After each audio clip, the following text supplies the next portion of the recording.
लेकर काम करती है, सदा खुश रहती है। तो हमें भी बहन से प्रेरणा लेकर सदा खुश रहने की आदत डालनी पड़ेगी। तो हमारी रंजिता बहन को मैं कहूँगा, आपके वो शुभ वचन दीजिए कि लोगों के जीवन में हरियाली हो जाए। जैसे आप सदा खुश रहते हैं, ऐसे हम सभी भी खुश रहे।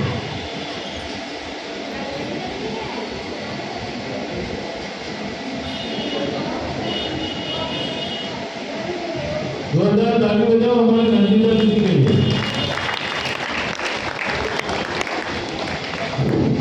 ओम शांति। सबका मन प्रसन्न हो गया भाई जी की बातें सुनकर।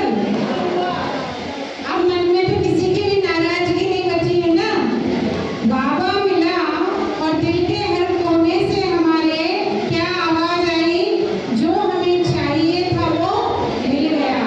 और हमारे ऐसे भाई जी बीच में हैं जो यहाँ से लेकर दिल्ली से लेकर मधुबन तक बाबा की कीर्ति फैला रहे हैं।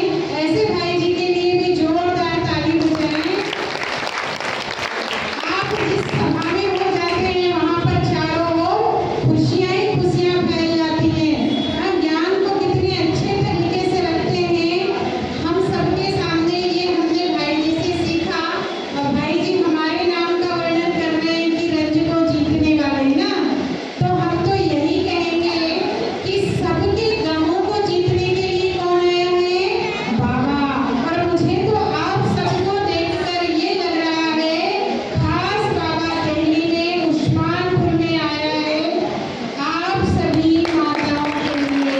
आपके चेहरे देखकर ये लग रहा है कि सचमुच भगवान को प्राप्त करने के बाद कितनी खुशी मन में होती है। अब हम एमपी में जाकर सबको बताएंगे, उस्मानपुर में जाकर देखो ना। अब हमें एहसास हो रहा है कि दिल्ली के इस कोने से ही नारा निकला था, वंदे। इतनी सारी सभा में क्या इस क्षेत्र में भाई लोग नहीं हैं? हैं, लेकिन भाग्य किसका उदय हुआ? माताओं का। हमारे हाथ में ही बाबा ने स्वर्ग के द्वार खोलने की जिम्मेवारी दी है। और हम वो भाग्यशाली आत्माएं हैं, हम ही सबके गमों को दूर करेंगी। बाबा ने हमारे गमों को दूर किया, अब हम सबके गमों को दूर करेंगे। आज बाबा ने कहा स्नेह की शक्ति। कौन सी शक्ति के बारे में कहा? स्नेह की शक्ति। मैं तो कुछ माताओं को के चेहरे को देखकर ऐसा लग रहा है कि उनके अंदर झांसी की रानी आ गई। जैसे फर्स्ट, उधर लास्ट। इनका जुनून देखकर ये लग रहा है, ताली भी ऐसे बजा रही हैं, शरीर पूरा हो गया लेकिन आत्मा अभी भी इनकी चमक रही है ना। इन माताओं के लिए ताली बजाओ। देखो पीछे तो प्रत्यक्षता उस्मानपुर से ही होगी, ये निश्चित है। दिल्ली पे ही सब राज्य करेंगे ना। तो बाबा ने आज स्नेह की शक्ति के लिए हमको बोला, हम इतना स्नेह बरसाएं। बाबा ने स्नेह का सागर और हम उसके बच्चे मास्टर स्नेह सागर। तो हमको भी लोगों को सिर्फ कुछ नहीं देना है, बाबा का कानों से ज्ञान सुनना है, बाबा को कान देने हैं, ज्ञान सुनना है। और आज बाबा ने विशेष कहा स्नेह की शक्ति, संतुष्ट मणि बनो ना। और बाबा ने आज वरदान दिया त्रिकालदर्शी भव। तो हम क्यों खुश हैं? खुशी का आधार भी हमको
ओम शांति। आपका बहुत बहुत धन्यवाद। आपने हमें बताया कि कैसे तुलसी के 4 पाए होते, एक पाया अगर टूट जाए तो बैठ सकती है माता, क्या होगा? तो आप सभी जानते हो, इसी तरह से बाबा ने भी कहा कि हमारे ज्ञान का आधार भी 4 सब्जेक्ट है। कौन कौन से सब्जेक्ट है माता है? ज्ञान के 4 सब्जेक्ट बताओ। हाँ, वेरी गुड माता जी के लिए 2000 ताली बजाओ सभी। तो ये हमारे 4 सब्जेक्ट है, ज्ञान, योग, धारणा, सेवा। तो सेवा भी समझदारी से करनी है। अगर ज्ञान ना हो और सेवा करे तो प्रॉब्लम हो जाएगा। इससे पहले ज्ञान फिर सेवा। बिना ज्ञान के सेवा करेगा गड़बड़ हो जाएगा। एक सन्यासी थे, उसके 2 चेले थे। वो दोनों चेले को ड्यूटी दे गई थी। एक चेले का काम था कि राइट वाला पैर दबाने की ड्यूटी थी, दूसरा चेला का उसकी लेफ्ट पैर दबाने की ड्यूटी थी। तो गुरु जी को लगी प्यास। जब पानी की प्यास लगी तो गुरु जी ने जो राइट पैर दबाना था उसको कहा, जा थोड़ा पानी लेके आ जा। तो वो पानी लेने गया। तो जो लेफ्ट पैर दबा रहा था, गुरु जी को लगा थोड़ा करवट ले लूं। तो करवट ले ली। तो उसने क्या किया, जो लेफ्ट वाला पैर था उसके ऊपर राइट पैर रख दिया। तो वो आदमी गर्म हो गया, कहा मेरा काम तो लेफ्ट पैर दबाने का है, ये राइट पैर उससे चल गया तो बहुत गलत हुआ। उसने डंडा लाया, जोर से मारा। मेरा तो ये पैर दबाने, ये पैर क्यों बीच में आ गया? तो जो है कि गुरु जी कहा कैसा आदमी, तो वो पानी लाया। फिर वो केला जब दबाने लगा पैर, तो उसने देखा ये क्या है, सूजा हुआ लग रहा है गुरु जी का पैर। तो उसने मांझरा के पता किया कि मेरी गैरहाजिरी में इस पैर पे हमला हुआ है। तो कहा ये तो बहुत गलत हो गया, मेरा ये पैर, इस पैर की मेरी ड्यूटी थी और मेरे न होते हुए इस पैर के साथ हानि होती। अब ये लेफ्ट वाला पैर नहीं बचेगा। तो वो जो है लेफ्ट पैर में जोर से मार रहा है, राइट पैर में गुरु जी चिल्ला रहे हैं, बोलो आप बीच में मत बोलो। तो गुरु जी की हालत खराब होगी। तो आज ऐसी हालत हमारे विश्व की है कि धर्म वाले जो है धर्म वाले की सेवा कर रहे हैं, राजनेता भी सेवा कर रहे हैं। वो उसकी नहीं सुन रहा, उसकी दोनों सेवा कर रहे हैं। तो इनके बिना ज्ञान के जो सेवा करेंगे ना, तो इसी तरह से सेवा होगी। तो पहले बाबा ने कहा ज्ञान, जब तक ज्ञान न हो सेवा करोगे गड़बड़ हो जाएगी। इसलिए ज्ञान पहला सब्जेक्ट है। एक बार किसी टीचर ने स्कूल के अंदर बोला कि बच्चों सेवा किसको कहा जाता है? किसी अंधे को रास्ता पार कराना, किसी बूढ़े को रास्ता पार कराना। दूसरे दिन क्या हुआ, मास्टर जी ने पूछा था किसी ने सेवा की हाथ उठाओ। तो 4 बच्चों ने हाथ उठाया। तो पहले बच्चे को मास्टर जी ने पूछा आपने क्या सेवा की? बोला मैंने एक बूढ़े को रास्ता पार कराया। मास्टर जी ने कहा शाबाश। फिर दूसरे को पूछा तुमने क्या किया? बोला मैंने भी एक बूढ़े को रास्ता पार कराया। मास्टर जी ने कहा शाबाश। तीसरे को बोला तुमने क्या सेवा की? बोला मैंने भी एक बूढ़े को रास्ता पार कराया। मास्टर जी ने कहा शाबाश। तीसरे छोटे को बोला तुमने क्या किया? बोला मैंने भी एक बूढ़े को रास्ता पार कराया। तो गुरु जी जो थे उन्होंने बोला कि आप चारों ने मिलकर एक बूढ़े को रास्ता पार कराया? तो बोला हाँ गुरु जी। बोला हाँ गुरु जी, हम चारों ने मिलकर एक बूढ़े को रास्ता पार कराया। तो मास्टर जी ने कहा ये तो कोई एक अकेला आदमी कर सकता है, इसमें 4 जन की जरूर क्या है? तो बोला वो माता जी को रास्ता पार करने को तैयार नहीं थी, हम चारों ने मिलकर जबरदस्ती पार कराया। तो कहने का भाव है किसी को स्वयं जाना नहीं, जबरदस्ती पार नहीं करना। इससे पहले ज्ञान से समझ से, ये समझ होनी होती है तो गड़बड़ हो जाती है। एक व्यक्ति पानी लेके आया, तो हमारी में पानी लेके आओ, तो पानी जो आया ना तो ऐसे पकड़ के आया। अब आप देखिए वो जो ग्लास में ऐसे हाथ डाल के लाएंगे तो आप पानी पिएंगे? तो उसके जो उसने डाटा है, मुझे मालूम नहीं है पानी हमेशा ट्रे से लाना होता है, ऐसे पानी मत लाओ। आगे से कोई भी चीज बोलो तो ट्रे में लेके आना। आगे जो है उसके मालिक ने कहा जूते लेके आओ, वो ट्रे में लेके आया जूता। तो समझ नहीं हो तो गड़बड़ हो जाती है। तो पहला सब्जेक्ट हमारा ज्ञान है। ज्ञान के आधार से अगर हम सेवा करते हैं तो फलित होता है। बिना ज्ञान के जितने भी लोग सेवा करते हैं, देख रहे हो झगड़ा हो जाता है। नाने के नाम के मंदिर में झगड़ा हो जाता है, कहीं गणेश जी के मंदिर में हनुमान जी का पूजा करने वाले गणेश जी के पूजा से झगड़ा हो जाता है। ये क्या है? ज्ञान नहीं है। जब ज्ञान होता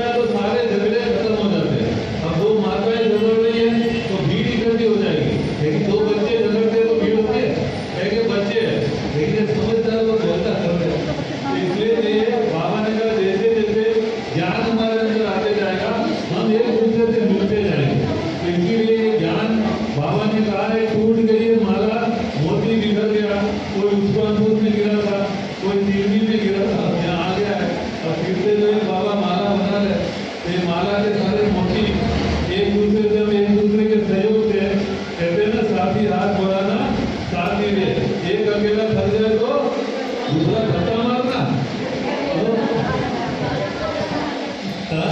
एक अकेला थक जाए तो दूसरा साथ देना, ऐसे नहीं धक्का मारो।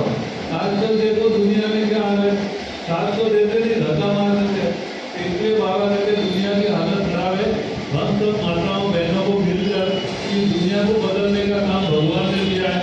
तो अभी हमारे सामने हमारी विशेष बहन नेहा बहन आई है, जो खास भगवान जो गीता ज्ञान, जो भगवान ने गीता ज्ञान दिया, जिस ज्ञान के माध्यम से हम सभी विचारों पर जीत पाते हैं। तो ऐसी प्रधान विद्वान बहन छोटी है लेकिन ज्ञान का भंडार है। ये तो एक दिन का प्रोग्राम रखा है, लेकिन मैं थोड़े 1 महीने का प्रोग्राम रखेंगे, तो सभी आएंगे 1 महीने तक। कौन कौन आएंगे? नेहा बहन आप तैयार है 1 महीने के लिए? तो आप नेहा बहन को बोले दीदी के लिए जोरदार तालियां हो जाए। तो जानिए सुनीता दीदी, जितना सुनते हैं उतना भाग्य बनता है। इसे देखो सुनीता दीदी ने कितने लोगों का भाग्य बनाया, ज्यादा सुना तब तो सुनीता दीदी बनी। इसे सभी सुनने का अवसर ज्यादा रखना। तो अभी हमारे बीच में हमारी नेहा बहन आई हुई है। पहले हम कहेंगे हमारे दीदी का तिलक से सम्मान करें। तो हमारी हेमा बहन जी हमारी दीदी का तिलक के द्वारा सम्मान करेंगे। आप सभी इनकी सम्मान से ताली बजाइए, जोर से बजाइए, ताली से कोई जरूरत नहीं है।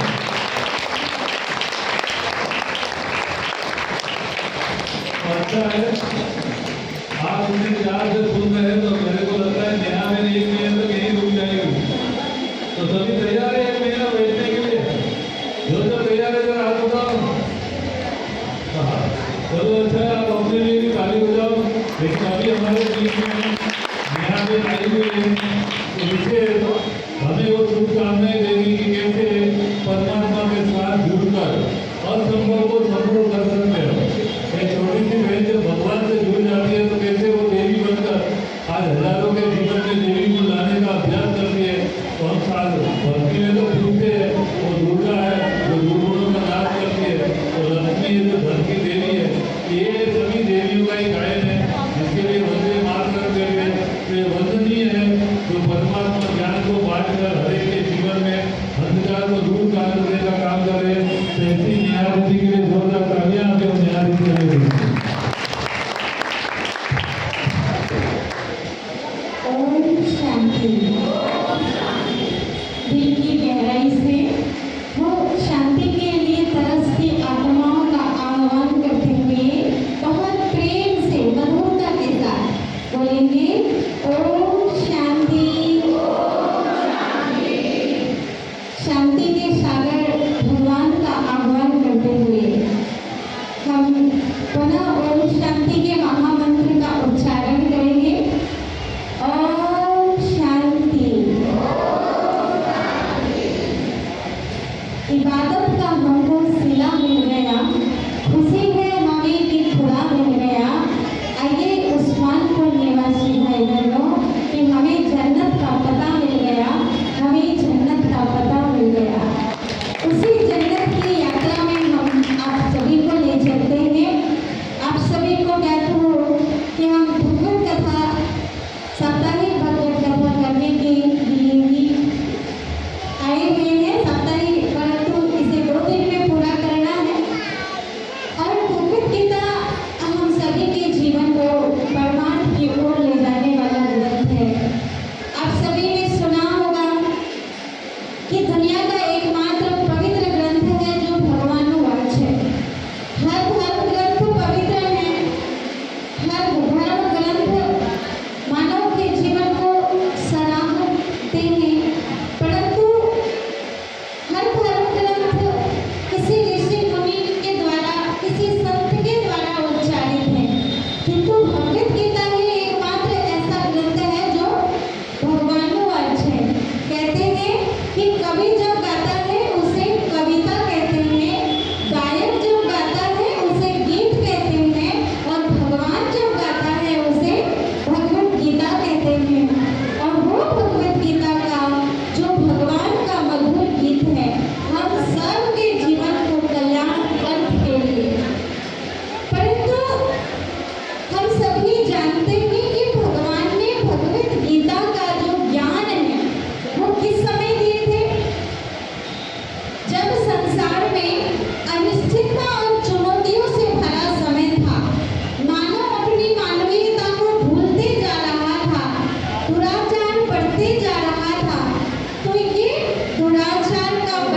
महल दिखाई पड़ता है?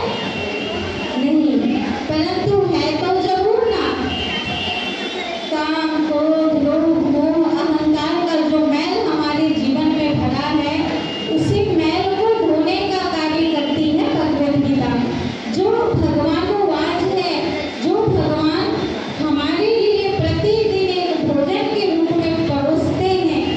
और साथ ही साथ जब आत्मा मैली होती है ना, तो आत्मा के द्वारा बहुत सारे पाप होने लगते हैं। और भगवद गीता का वो दिव्य ज्ञान वो शक्ति प्रदान करता है, जिससे पाप तो क्या, महापाप भी हमें स्पर्श नहीं कर पाता है। भगवद गीता की महिमा का वर्णन करते हैं महर्षि वेदव्यास और कहते हैं कि महापापादि पापानि गीता ध्यानं करोति चेत् क्वचित् स्पर्श न कुर्वन्ति नलिनी तदभवत्। कहते हैं कि जिस तरह से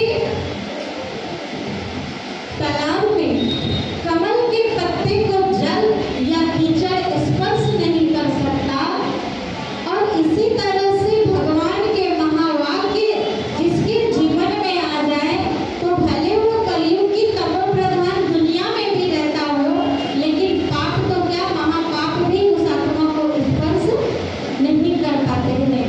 और ऐसे सर्वशास्त्रों में शिरोमणि श्रीमद् भगवद गीता के अंदर व्यक्तिगत समस्या, जैसे अर्जुन का मन महाभारत की घटनाओं को देखकर लगातार अवसाद में जा रहा था। अवसाद बना पर्सनल प्रॉब्लम का सॉल्यूशन अगर है तो भगवद गीता में है। और पर्सनल प्रॉब्लम क्या होती है हमारी, कि हमारे परिवार के लोग हमारी इच्छा के विपरीत चलने लगते हैं, हमारे घर के लोग हमारे परिवार की मर्यादा के विपरीत चलने लगते हैं, हमारी कोई सुनता नहीं है, या कोई कार्य हमारी इच्छा के अनुरूप नहीं होता है, तब हम अवसाद में धीरे धीरे हमारा जीवन तनावग्रस्त होता जाता है। और ऐसे तनावग्रस्त समस्या के समाधान के लिए हम ना जाने कितने बार न्यूरोसर्जन के पास, कोई बड़ा पुजारी के पास जाता है, और फिर भी हमारी समस्या कभी समाप्त नहीं होती है। कारण क्या होता है कि हम संसार में खुद को जानने के बजाय पूरी दुनिया को जानने की कोशिश करते हैं। हमारे पास हर चीज के लिए समय है, हमारे पास दुनिया में रिश्तेदारी निभाने के लिए समय है, हमारे पास धन कमाने के लिए समय है, हमारे पास बाजार जाने के लिए समय है, बच्चों के स्कूल छोड़ने ले जाने के लिए, पति के लिए समय है, लेकिन हमारे पास खुद के लिए समय नहीं है। आप जीवन में जब कोई भी दौर मुश्किल लगने लगे ना, तो समझ लेना कि हमने उसको समय कम दिया है।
किसी ने ये भी बताया कि हो सकता है पुराने 1500 के नोट रहे होंगे इसमें, इसीलिए मैंने दिया। लेकिन वास्तविकता क्या है कि शेर सिंह एक 6 महीने का बच्चा है, लेकिन जैसे ही आपने शेर सिंह नाम लिया, आपकी बुद्धि में चित्र कैसा बना? हाँ, बड़ा सारा बन गया ना। ऐसी जिंदगी में भी जो छोटी छोटी बातें आती है ना, छोटी छोटी परिस्थितियां होती है जो पेपर टाइगर के समान होती है, जिसको हम सोच सोच के बड़ा कर देते हैं और वो हमको लगता है कि बहुत बड़ी मुसीबत है। परिस्थिति कुछ भी नहीं है, बस हमारे मन की उपज है। हमारे किसी भी परिस्थिति को अगर देखा जाए तो पराई तरफ से आई है। अगर हमारा मन स्थिर होता है तो परिस्थिति से हम शक्तिशाली हो जाते हैं, और मन अगर हलचल में होता है तो परिस्थिति शक्तिशाली और हम कमजोर हो जाते हैं। तो हमारे मन को स्थिर रखने की आवश्यकता है, और जब मन स्थिर हो जाता है तो हमें हमारी मंजिल तक पहुंचने के लिए स्पष्ट लक्ष्य दिखाई देता है। क्योंकि जैसा हम लक्ष्य रखते हैं वैसे हमारे अंदर लक्षण आते ही हैं। हमें लक्ष्य, बाबा ने क्या लक्ष्य दिया हमें? लक्ष्मी नारायण बनने का। तो जैसा देखो चित्र वैसा बनता है चरित्र, और जैसा रखो लक्ष्य वैसे होंगे लक्षण। तो हमें लक्षणों से पहले भरपूर होना है, तो उस अपनी मंजिल तक हम पहुंच ही जाएंगे। क्योंकि आज हमारा जीवन जो है ना, लक्ष्य विहीन, दिशा विहीन हो गया, और इसीलिए दौड़े जा रहे हैं, दौड़े जा रहे हैं, दौड़े जा रहे हैं। अगर किसी दौड़ते हुए व्यक्ति को रोक करके पूछा जाए आप क्यों दौड़ रहे हैं, तो यही कहेगा कि पता नहीं क्यों दौड़ रहा हूँ, पर मेरे आगे वाला दौड़ रहा है ना, इसीलिए मैं भी दौड़ रहा हूँ। उसके पीछे हजारों की भीड़ दौड़ने लगी। हो सकता है कि सबसे पहले जो दौड़ रहा हो वही सुसाइड करने भी दौड़ रहा होगा,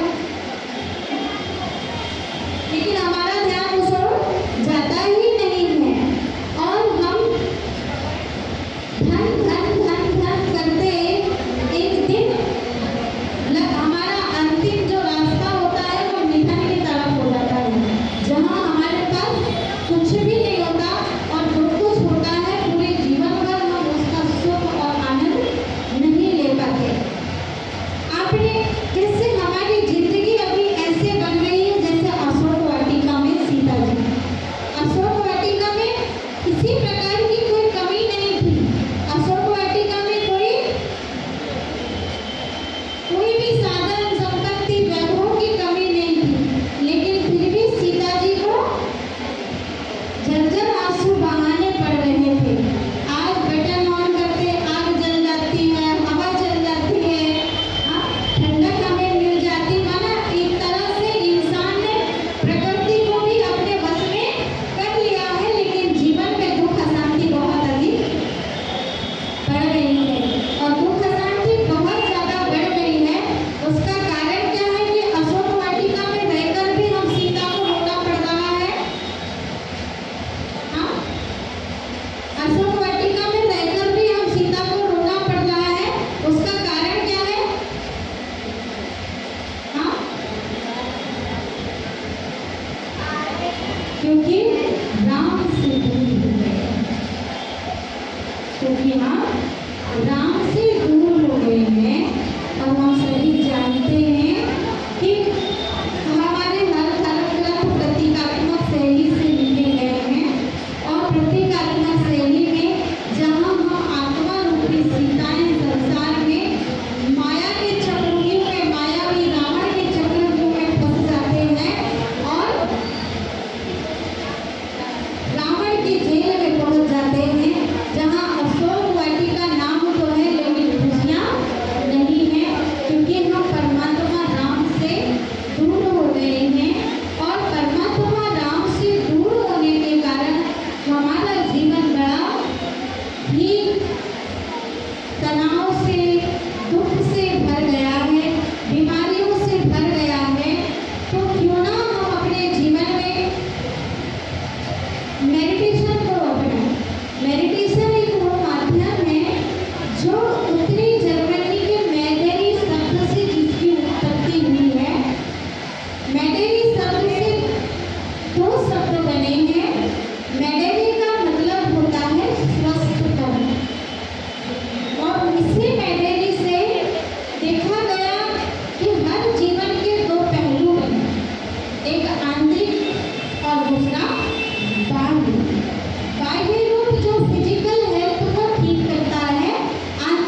बीमारी मन की होती है और इलाज हम शरीर की कराते हैं।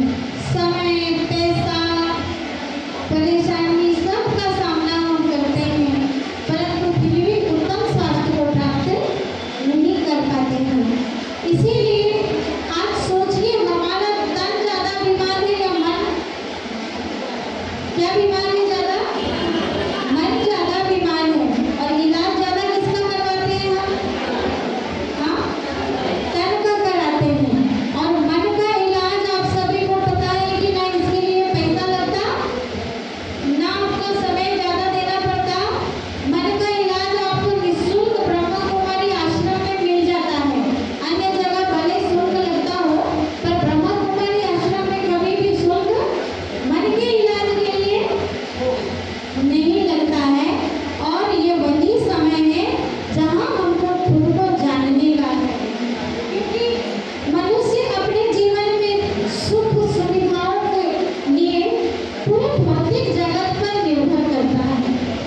और भौतिक संसार इस तरह का बन गया है, भौतिक जगत इस तरह का हो गया है कि आज 100% हम उस पर डिपेंड कर रहे हैं। जबकि भौतिक संसाधन हमारे जीवन में क्षणभंगुर सुख प्रदान कर सकते हैं, क्योंकि आप सभी जानते होंगे कि जब से भौतिकता हमारी जिंदगी में बढ़ी है, मटेरियलिस्टिक लाइफस्टाइल हमने जीना शुरू किया है, तब से हमारी जिंदगी में बीमारियां भी शुरू हुई हैं। हमने एक तरफ समय बचेगा यही समझा, परंतु हमारा समय अब जो बच रहा था, जिसे हमें मेडिटेशन में ईश्वरीय शक्तियों से भरपूर करना था, वहाँ हमने भौतिकता की चकाचौंध में अपने जीवन को बिता दिया। और ऐसे ही एक समाज में नामजद व्यक्ति, जिसकी हर तरफ पहचान थी, हर जगह पहुंच थी, बड़े ही सज्जन, एक साधारण व्यक्ति जब उससे मिलने गए तो उस व्यक्ति ने देखा कि वो सज्जन के आने की प्रतीक्षा हो रही थी, बातें हुई, बहुत ही मददगार थे, हर धार्मिक कार्य में अग्रणी होते थे। और उन्होंने देखा कि ये जीवन में ऐसे बड़े लोग कितने अच्छे से रहते होंगे, कितने खुशियों से भरा इनका जीवन होगा। तो जब सामान्य व्यक्ति मिल रहा था, उसी समय उस नामचिन्ह व्यक्ति का, जिसका संसार में नाम था, पहचान थी, उसका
थी, परिवार का भरण पोषण बहुत आसानी से हो जाता था।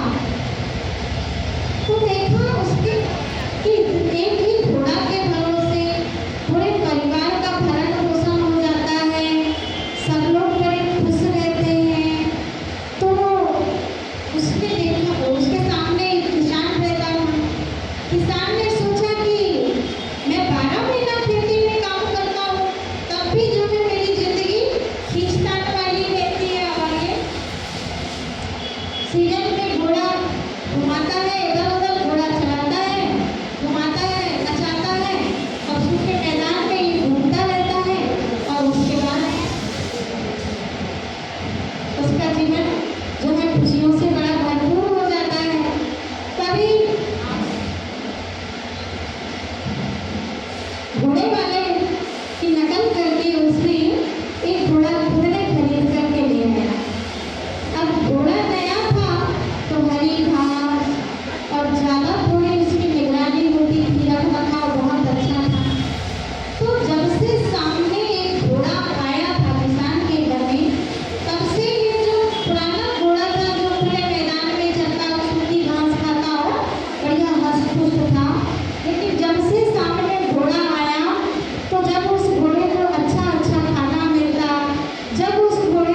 जिसके कारण जिनके बिना हम रह नहीं सकते उन्हीं से हमारी दुश्मनी हो जाती है ना।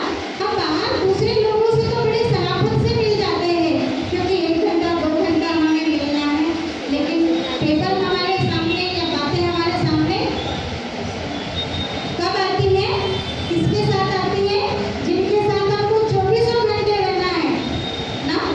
24 घंटे रहने वाले के साथ ही हमारे सबसे ज्यादा झगड़े होते हैं, हस्बैंड वाइफ के, बच्चों के साथ, और भी और ज्वाइंट फैमिली है तो देवरानी जेठानी का, सास बहू का, भाई भाई का, भाई भतीजों का, ये तो जिनके बिना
हमारे भारत को विश्व गुरु बनाना है तो हमारे पास गौरव शर्मा जी आए हैं जो विशेष आध्यात्मिकता में रुचि रखते हैं और ब्रह्मा कुमारी आश्रम में हर समय सहयोगी रहते हैं।